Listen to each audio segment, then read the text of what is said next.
Hello दोस्तों, स्वागत है आपका आपके अपने यूट्यूब चैनल चर्चा विद गौरांश के यूट्यूब चैनल पर। उत्तर प्रदेश डीएलएड सत्र 2022 से 24 में जिन छात्रों ने प्रवेश लिया है उन छात्रों के लिए अब लगातार हमारे चैनल चर्चा विद गौरांश यूट्यूब चैनल पर आपको क्लास से संबंधित वीडियोस देखने को मिलेंगी। तो अगर अभी तक आपने हमारे चैनल चर्चा विद गौरांश यूट्यूब चैनल को सब्सक्राइब नहीं किया तो उसे सब्सक्राइब कर लीजिए, नोटिफिकेशन बेल को दबा लीजिए ताकि आने वाला वीडियो का नोटिफिकेशन आपको तुरंत मिल जाए। अगला प्रश्न है, मानसिक विकास पर वातावरण के प्रभाव के संदर्भ में प्रयोग किए हैं। किस मनोवैज्ञानिक ने मानसिक विकास पर वातावरण के प्रभाव के संदर्भ में प्रयोग किए हैं? आपको उसका उत्तर बताना है।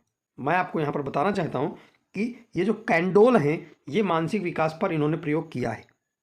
फ्रीमैन भी मनोवैज्ञानिक जो हैं उन्होंने भी मानसिक विकास पर प्रयोग किया है और हार्वर्ड गार्डनर इन्होंने भी मानसिक विकास पर प्रयोग किया है। यही करना पड़ेगा ऑप्शन नंबर डी, क्योंकि ये तीनों ही मानसिक विकास पर प्रयोग कर चुके हैं वातावरण के प्रभाव के संदर्भ में। चले अगला प्रश्न देखते हैं।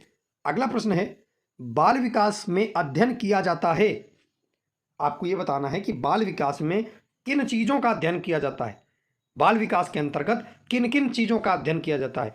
क्या शारीरिक विकास का अध्ययन किया जाता है, मानसिक विकास का अध्ययन किया जाता है, कि संवेगात्मक विकास का अध्ययन किया जाता है, या इन सभी का अध्ययन किया जाता है? तो मैं आपको बता दूं, शारीरिक विकास का भी अध्ययन होता है, मानसिक विकास का भी अध्ययन होता है और संवेगात्मक विकास का अध्ययन होता है। अब इन तीनों विकासों का अध्ययन होता है तो तीन तो टिक लगाएंगे नहीं, इसलिए तीनों गलत हो जाएंगे और ऑप्शन नंबर डी, इन सभी, ऑप्शन नंबर डी आपका बिल्कुल करेक्ट हो जाएगा।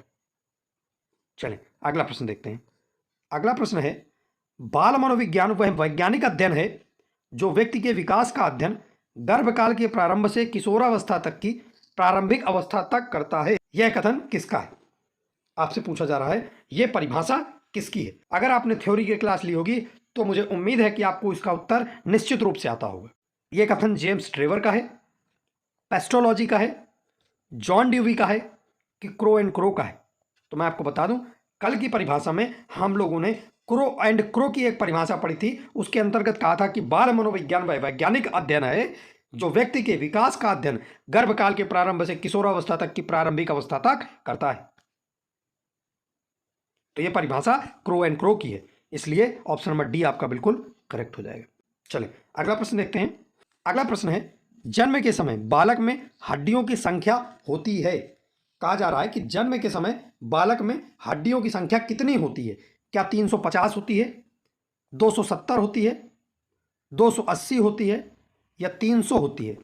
तो देखें, यहां जन्म के समय बालक में जो हड्डियों की संख्या होती है वो 270 होती है, 270 होती है। ऑप्शन नंबर बी आपका बिल्कुल करेक्ट हो जाएगा, 270। चलें अगला प्रश्न देखते हैं। अगला प्रश्न है, शैशवावस्था में प्रबल होती है। आपको बताना है कि शैशवावस्था में क्या प्रबल होता है, किस चीज में बालक अत्यधिक ध्यान देता है? अपराध करने में, ईर्ष्या करने में, जिज्ञासा करने में, चिंतन करने में? तो आपको बताना है इन किस चीज में बालक अत्यधिक ध्यान देता है शैशवावस्था के अंतर्गत, क्या चीज प्रबल होती है? देखिए, शैशवावस्था के अंतर्गत बालक में अपराध की प्रवृत्ति नहीं होती, इसलिए ऑप्शन गलत हो जाएगा। चिंतन नहीं कर सकता, कर सकता है बट इतना चिंतन नहीं कि वो अमूर्त अमूर्त चिंतन कर रहा है, नहीं, इसलिए चिंतन की प्रवृत्ति भी नहीं होती, क्योंकि हमसे प्रबल पूछा है। क्या जिज्ञासा प्रबल होती है? क्या ईर्ष्या प्रबल होती है? तो बालक मानते हैं, बालक थोड़ा बहुत गुस्सा हो जाता है, रोने लगता है, लेकिन ईर्ष्या करे, जलन की भावना रखे, ऐसा नहीं है, इसलिए ऑप्शन नंबर बी भी गलत हो जाएगा। अब जब ये तीनों गलत हो जाएंगे तो यहां पर जिज्ञासा, ऑप्शन नंबर सी बिल्कुल करेक्ट हो जाएगा। शैशवावस्था के अंदर बालक में जिज्ञासा प्रबल होती है, किसी भी चीज को लेकर के तोड़ना खोलना करता है। चलिए अगला प्रश्न देखते हैं। अगला प्रश्न है, आत्म प्रेम की भावना, मतलब स्वयं को प्रेम करने की भावना किस अवस्था में प्रबल होती है? फिर प्रबल वर्ड आ रहा है, प्रबल का मतलब है कि तीव्र होती है। खुद से प्रेम करने की प्रवृत्ति कब तीव्र होती है आपको बताना है। क्या किशोरावस्था में तीव्र होती है, बाल्यावस्था में तीव्र होती है, शैशवावस्था में तीव्र होती है, या इनमें से कोई नहीं? तो मैं आपको बता दूं, यहां पर तीन अवस्थाएं जो दी है उनमें कोई ना कोई तो ऑप्शन सही होगा, इसलिए ऑप्शन नंबर डी आपका बिल्कुल गलत हो जाएगा, कट जाएगा। आत्म प्रेम करने की भावना, देखिए किशोरावस्था में बालक अपने आप से प्रेम इतना नहीं करता, किशोरावस्था में स्वयं को प्रेम करने की भावना प्रबल नहीं होती, यह ऑप्शन गलत हो जाएगा, दोनों कट जाएंगे। बाल्यावस्था में, बाल्यावस्था के दौरान स्वयं को प्रेम करने की भावना इतनी प्रबल नहीं होती, आत्म प्रेम करने की भावना इतनी प्रबल नहीं होती, इसलिए बाल्यावस्था भी कट जाएगा। अब आपका ऑप्शन बचता है सी, शैशवावस्था। शैशवावस्था के अंतर्गत बालक को स्वयं प्रेम करने की भावना अत्यधिक होती है, आत्म प्रेम की भावना अत्यधिक होती है, प्रबल होती है। इसलिए ऑप्शन नंबर सी आपका बिल्कुल करेक्ट हो जाएगा। चलिए अगला प्रश्न देखते हैं। अगला प्रश्न है, शैशवावस्था की मुख्य विशेषता क्या है? आपसे पूछ रहा है शिशु की अवस्था की, शैशवावस्था की मुख्य विशेषता क्या है, प्रमुख विशेषता क्या है? क्या शैशवावस्था की विशेषता है किशोरावस्था? क्या शैशवावस्था की विशेषता है मानसिक विकास में तीव्रता? क्या शैशवावस्था की विशेषता है दूसरों पर निर्भरता, या ये सभी? तो मैं आपको बता दूं, देखें यहां पर जो है ऑप्शन का थोड़ा मिसप्रिंट है। यहां किशोरावस्था नहीं होना चाहिए, यहां किशोरावस्था नहीं होना चाहिए, यहां पर होना चाहिए शारीरिक विकास में तीव्रता, शारीरिक विकास में तीव्रता। तो पहला ऑप्शन है आपका शारीरिक विकास में तीव्रता, दूसरा ऑप्शन है मानसिक विकास में तीव्रता, और तीसरा ऑप्शन है दूसरों पर निर्भरता। तो मैं आपको पहले बता चुका हूं, बालक के शारीरिक विकास शैशवावस्था में शुरू हो जाता है और तीव्र रूप से होता है। मानसिक विकास तीव्र रूप से होता है शैशवावस्था से बाल्यावस्था के बीच में, बालक के मस्तिष्क का विकास सबसे ज्यादा होता है। दूसरों पर निर्भरता पाई जाती है, शिशु खुद से अपना काम नहीं कर पाएगा, इसलिए दूसरों पर निर्भरता भी है। और जब ये तीनों है तो तीन ऑप्शन आप नहीं लगाएंगे, आप लगाएंगे ऑप्शन नंबर डी, यानी ये सभी। इसलिए इसका ऑप्शन नंबर डी बिल्कुल करेक्ट हो जाता है। चलिए अगला प्रश्न देखते हैं। अगला प्रश्न है, बाल मनोविज्ञान मनोविज्ञान की वह शाखा है जिसमें जन्म से परिपक्वता तक विकसित हो रहे मानव का अध्ययन किया जाता है। यह कथन किसका है? आपसे पूछ रहा है।